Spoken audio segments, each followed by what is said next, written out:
ಮಂಡ್ಯ ನಗರಸಭೆಯ ಗದ್ದುಗೆಯ ಗುದ್ದಾಟ ಏನಿದೆ ಅದಕ್ಕೆ ಬ್ರೇಕ್ ಬಿದ್ದಿದೆ. ಜಾತ್ಯತೀತ ಜನತಾದಳ ಗದ್ದುಗೆ ಏರಿದೆ. ಮಂಡ್ಯ ನಗರಸಭೆಯ ಗದ್ದುಗೆಯನ್ನು ಜೆಡಿಎಸ್ ವಶಪಡಿಸಿಕೊಂಡಿದೆ. ಆಪರೇಷನ್ ತಂತ್ರಕ್ಕೆ ಪ್ರತಿತಂತ್ರವನ್ನು ಹೆಣೆದು ಜಾತ್ಯತೀತ ಜನತಾದಳ ಅಧಿಕಾರವನ್ನು ಪಡೆದುಕೊಂಡಿದೆ. ಚಲುವರಾಯಸ್ವಾಮಿ ವಿರುದ್ಧ ಕುಮಾರಸ್ವಾಮಿ ತಂತ್ರಗಾರಿಕೆಗೆ ಗೆಲುವು ಸಿಕ್ಕಿದೆ. ಜೆಡಿಎಸ್ನ ನಾಗೇಶ್ ಅಧ್ಯಕ್ಷರಾಗಿ ಆಯ್ಕೆಯಾದರೆ ಅರುಣ್ ಕುಮಾರ್ ಉಪಾಧ್ಯಕ್ಷರಾಗಿ ಆಯ್ಕೆಯಾಗಿದ್ದಾರೆ.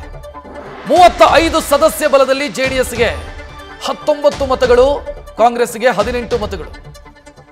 ಜೆಡಿಎಸ್ನ 15, ಬಿಜೆಪಿಯ 2, ಒಂದು ಸಂಸದರ ಓಟು ಸೇರಿ 19. ಆಪರೇಷನ್ ಮೂಲಕ ಒಂದು ಮತ ಜೆಡಿಎಸ್ ಪಾಲಾಗಿದೆ. ಇನ್ನು ಕಾಂಗ್ರೆಸ್ನ ಒಬ್ಬ ಸದಸ್ಯನನ್ನ ಜಾತ್ಯತೀತ ಜನತಾದಳ ತಮ್ಮೆಡೆಗೆ ಸೆಳೆದಿದೆ.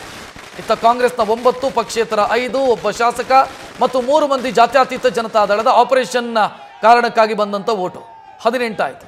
ಸೊ 19-18 ಜಾತ್ಯತೀತ ಜನತಾದಳ ಗೆದ್ದು ಬೀಗಿದೆ. ಜೆಡಿಎಸ್ ಕಾರ್ಯಕರ್ತರ ಸಂಭ್ರಮಾಚರಣೆಯ ದೃಶ್ಯವನ್ನ ನೋಡ್ತಾ ಇದ್ದೀರಿ.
ಇನ್ನು ಗೆಲುವಿನ ಬಗ್ಗೆ ನಿಖಿಲ್ ಕುಮಾರಸ್ವಾಮಿ ಮಾತನಾಡಿದ್ದಾರೆ. ನಮ್ಮ ಪ್ರತಿನಿಧಿ ನಂದೀಶ್ ಅವರನ್ನ ಮಾತನಾಡಿಸಿದ್ದಾರೆ, ನೋಡೋಣ.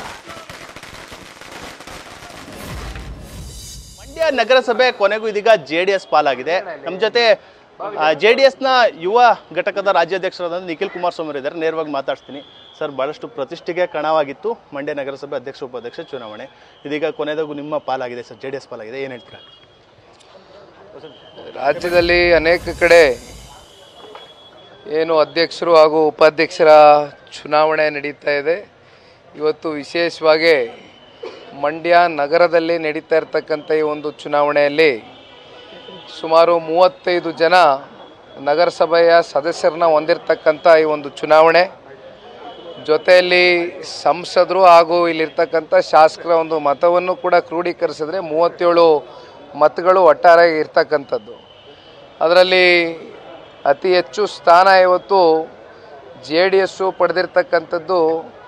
ಬಹುಶಃ ಇಲ್ಲಿ ನನ್ನ ಜೊತೆಯಲ್ಲಿ ಇರ್ತಕ್ಕಂಥ ಎಲ್ಲ ನಮ್ಮ ಪಕ್ಷದ ಮುಖಂಡರುಗಳ ಒಂದು ಪ್ರಾಮಾಣಿಕವಾದಂಥ ಒಂದು ಪ್ರಯತ್ನ, ಜೊತೆಯಲ್ಲಿ ನಗರಸಭೆಯ ಸದಸ್ಯರುಗಳು ಪಕ್ಷದ ಮೇಲೆ ಇಟ್ಟಿರ್ತಕ್ಕಂಥ ಗೌರವ, ಸನ್ಮಾನ್ಯ ಕುಮಾರಣ್ಣವ್ರ ಮೇಲೆ ಇಟ್ಟಿರ್ತಕ್ಕಂಥ ಒಂದು ಪ್ರೀತಿ ವಿಶ್ವಾಸದಿಂದ ಇವತ್ತು ಈ ಒಂದು ಗೆಲುವನ್ನು ಸಾಧಿಸಲಿಕ್ಕೆ ಕಾರಣ ಆಗಿದೆ.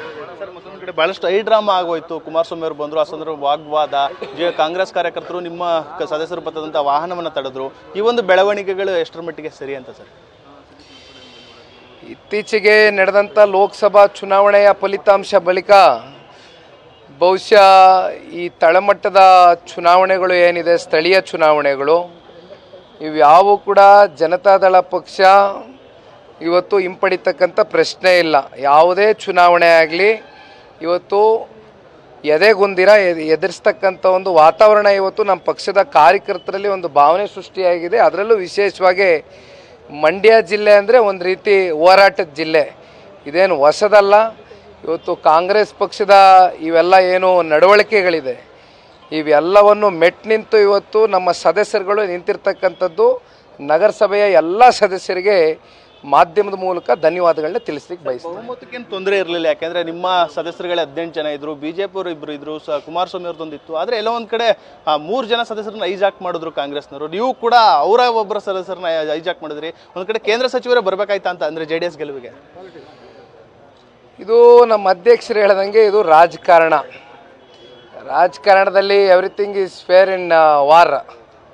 ಹಾಗಾಗಿ ಇದರಲ್ಲಿ ಗೆಲುವು ಇವತ್ತು ನಾವು ಪಡೆದುಕೊಂಡಿದ್ದೇವೆ.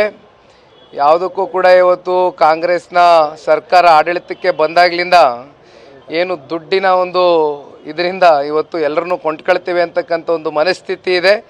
ಅವೆಲ್ಲವನ್ನು ಬದಿಗಿಟ್ಟು ಇವತ್ತು ಮುಸಲ್ಮಾನ್ ಸಮುದಾಯದ 3 ಜನ ಸದಸ್ಯರುಗಳು ನಮ್ಮ ಜೊತೆಯಲ್ಲಿ ನಿಂತಿರ್ತಕ್ಕಂಥದ್ದು ಒಂದು ಸ್ಪಷ್ಟ ಸಂದೇಶ.